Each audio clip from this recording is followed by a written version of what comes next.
అక్కడ సెల అనే పదాన్ని మనం చూస్తున్నాం.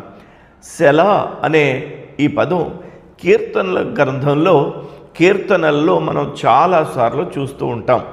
సెల అనే ఈ పదానికి అర్థం కూడా ఒక వీడియోలో నేను ఇప్పటికే చెప్పు ఉన్నాను. సెల అనే పదానికి అర్థం ఏంటంటే రెండు చరణాల మధ్య ఉన్న గ్యాప్ లాంటిది. ఇంటర్లోడ్ వేస్తారు అక్కడ సంగీతంలో. ఒక పాట పాడేటువంటి వ్యక్తి ఒక చరణం పాడిన తర్వాత రెండవ చరణానికి వెళ్ళే ముందుగా కొంత సమయాన్ని సంగీతకారులకి ఇస్తాడు.